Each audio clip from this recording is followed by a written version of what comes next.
Lelouch is not the most important thing in the Code Geass franchise. That may sound odd to a lot of Code Geass fans, and certainly coming from me, but bear with me. Lelouch does bring many things to the table as a character. He is a highly endearing and entertaining protagonist who takes an active role in his own fate, and the show would suffer greatly if we removed him from it. But if we're talking about the future of the franchise, moving forward, I think that too much focus on Lelouch could end up poisoning the legacy of his character. I think that in the future, Lelouch should be relegated to a background character, or possibly a side villain role. I don't even think he would work as a main villain, which is not to say that we wouldn't welcome a carbon copy of Lelouch. As long as it's not the man himself, all of Lelouch's character traits are more than welcome as far as we Code Geass fans are concerned. It's just that Lelouch has already had his series. It's time to give the spotlight to his spiritual successor. But that's just one man's unpopular opinion. There are plenty of Code Geass fans who can't get enough of Lelouch. Hey, do you guys have any secret unpopular opinions about Code Geass? It's okay, you can tell me. I wouldn't broadcast it to the world or anything. We're all friends here. I'm Zero, this is Kato, and today let's argue about some Code Geass hot takes. Let's start off with a silly one, and we need look no further than comic book resources. As fans of anime and comics, we know that CBR puts out nothing but the most trash and inaccurate articles, but I was actually pleasantly surprised with most of the placements on this list. I mean, putting Nina at number 1 is something that hardly anyone can disagree with, but they just couldn't help themselves. They had to give in to that contrarian impulse and put C2 on the list. One of the most iconic and beloved characters from the entire show, right smack in the middle of a list of its most hated characters. And the reasoning is seemingly designed to attract angry comments, pointing out how obviously wrong it clearly is. This website is so reliably full of crap. Never change, CBR. I was interested to see what people outside of the fandom are saying, so I decided to go to Quora to get some hot takes there. As expected, there were a lot of fans in the threads I found, but I managed to pull up 2 comments with some actual criticisms and not just baseless grievances. Let's take a look at this first one. This guy says Code Geass is overrated. The anime has a few good moments, I'll give it that, but the problem is, for those moments to be enjoyable, you have to turn off your brain, accept horrible fan service, overlook egregious plot holes, and just hope that the next good part comes sooner than later. It's basically a very boring masala movie made by people who are clearly going for style over substance. If you didn't like it in the first 6 episodes, you definitely won't be able to bear the rest. So I like the euphemistic use of masala there. I don't know if this person came up with that, I've never heard it before. Starting off with a compliment to soften the blow. There are a few things wrong with this comment. First off, I'd say, well, if you're turning off your brain when you're watching Code Geass, that's probably why you don't get why it's a masterpiece.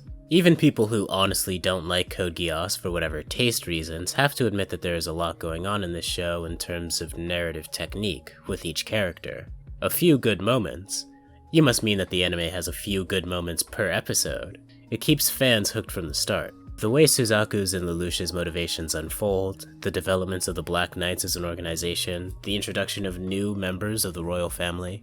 Honestly, I think there are some duds among the early episodes, particularly I think stages 6 and 9 are somewhat weak. Those are the ones I have skipped when rewatching the show. But they are still vital, and regardless, there is so much value in every single episode of this series. The second point I would make is that this comment lists no examples of the egregious plot holes they say you must overlook, but they imply that numerous examples must exist.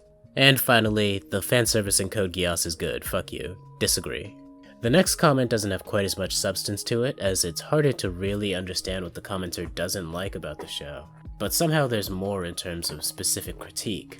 Colin's nipples and ass are more entertaining than her character, but that nudity gets really stupid.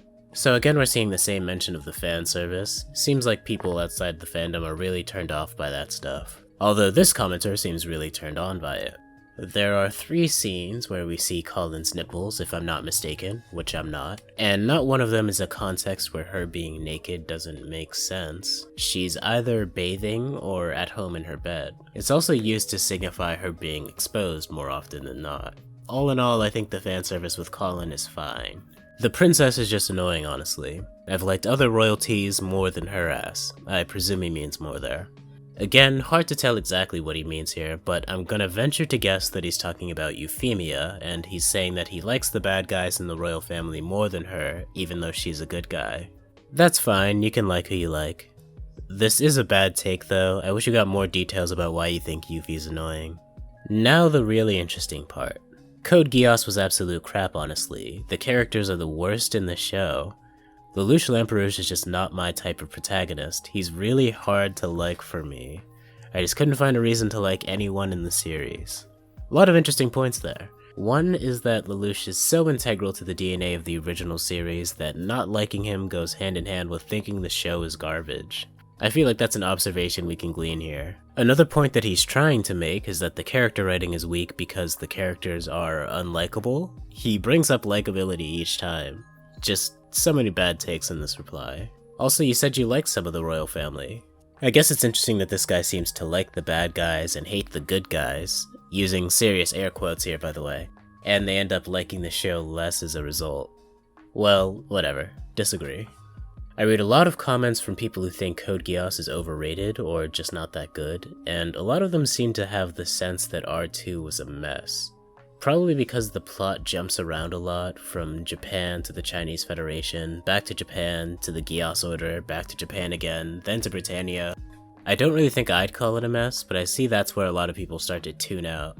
Next I wanted to get some takes from the general Code Geass community. I went to a few places to do that, but found the most responses from our verbose friends on Reddit. Not gonna read out too many of these comments. Each of these threads has 30 to 50 comments on them. Some trends I'm noticing within the fandom is that a lot of these takes are just that X character got a bad rap, either in terms of them deserving more development or more appreciation from the fans.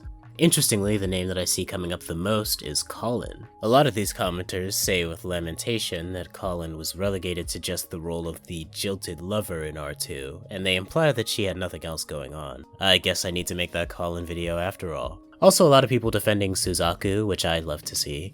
I think he is a deeper character than some have given him credit for in the past. I'm more or less of the opinion that all of the characters in the series are pretty deep and have a lot going on.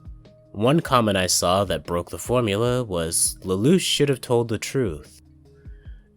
Definitely a hot take there, and I agree. But who should he have told? Let us know in the comments. Another good take from Reddit is Code Geass is the best harem anime, which I also agree with. But now that I made my contribution to science, let's get to what we're all here for. Your responses. Honestly, I did think my specific prompt allowed me to get some more interesting responses than the Reddit ones, which mostly echo a handful of similar sentiments. Right off the bat, we have Rycav Productions saying they've heard some theories suggesting the kill all the Japanese moment was set on purpose by Lelouch, as some sort of 4D chess move to get his plan in action. I wonder if someone made an analysis video about this. A couple people commented about this idea that the massacre was actually part of his plan.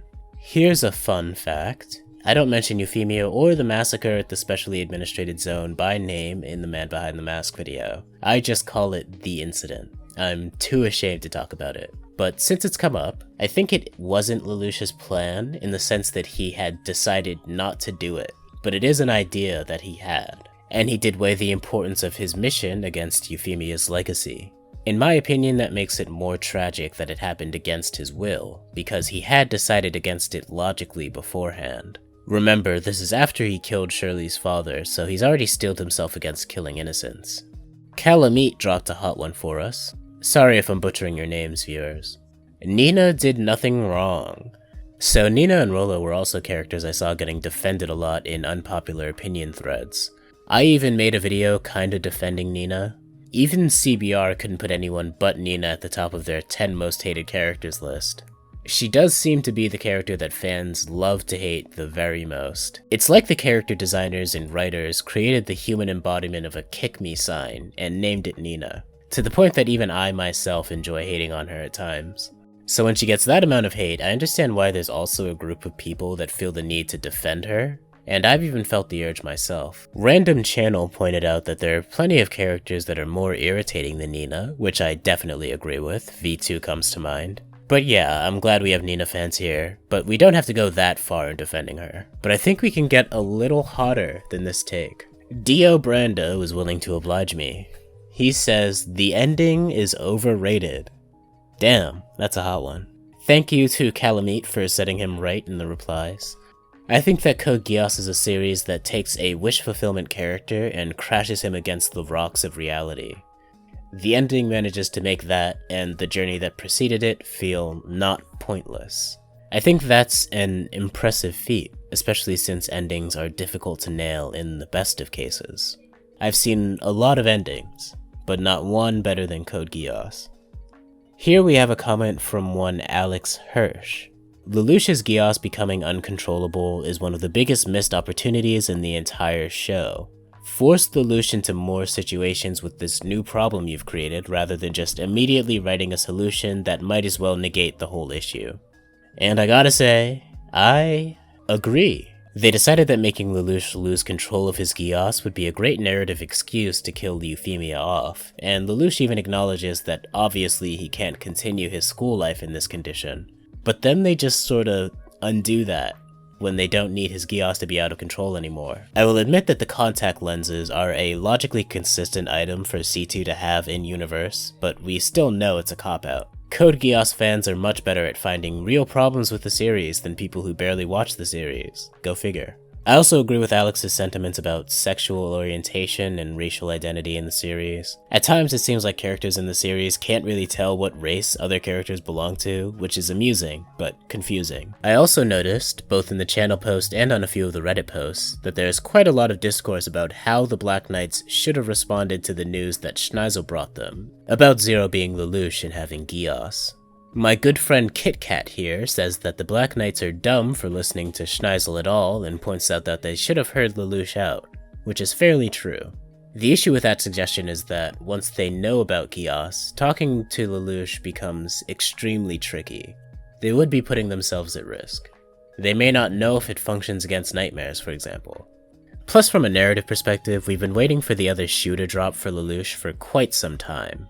Ogi finding out what Valletta knows about Lelouch and Geass was teased all the way back in R1, as well as Zero overlooking the importance of catering to his underlings at crucial moments.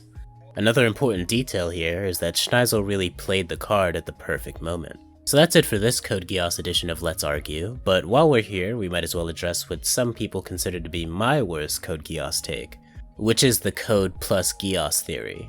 I think some die-hard Code Geass fans have made some valiant efforts to debunk this take in the years since the end of the series, and that effort deserves some recognition on my part. So why not use this occasion? Shout out to u/Geass by Lelouch. I'm reading a post called Evaluating the Code Theory, Main Body Index. Let's start by explaining the code theory. Simply put, it's the idea that Lelouch has a code at the end of the series. If you reason that he killed his father because his Geass is responsible for the Emperor's death, then maybe he got his father's code. It's conceivable, right? According to these folks, this simply did not happen in the canon. So I do remember an era where the Code plus Geass theory was extremely ubiquitous, and everyone in the fandom just accepted it as true. I think it's good that this oversaturation of the theory has been combated. However, I'm not convinced that it is correct to view Lelouch as unambiguously dead in the canon. However, that view has become the prevailing opinion in the fandom. I don't mind that, truthfully. I actually think it should be the mainstream opinion that Lelouch is dead. And conveniently for me, that means I can now say that my belief in the Code plus Geass theory qualifies as a hot take. Like a frog cooked in stew, it started off pretty lukewarm, and before I knew it, it was boiling. But I don't actually think there's anything in the canon that directly contradicts the Code plus Geass theory. I also don't agree with the idea that the R3 movie contradicts the Code plus Geass theory either. I would say this is probably my most unpopular opinion, my hottest take among the people that know the most about the series. But my boy, my hero, Nate123456, was in the comments of our community post with pretty much the exact same opinion as me. So congrats Nate, you get the gold star for today's video, and not just because your name reminds me of Nier. In the follow-up to this video, I will take a deep dive into the debunks of the Code plus Geass theory, and explain why I still think that the theory hasn't been effectively killed. But that's all for now. Damn, Hoodie must hate me, I really can't do a simple video topic without turning it into a two-parter. Oh well. Thank you all for listening to my dumb rants. Subscribe for more. I want to use this opportunity to give my thanks to Straight Idea and all of our beautiful patrons over at patreon.com/KatoYT. And thanks to H2Mass for editing this video. Stay classy, friends.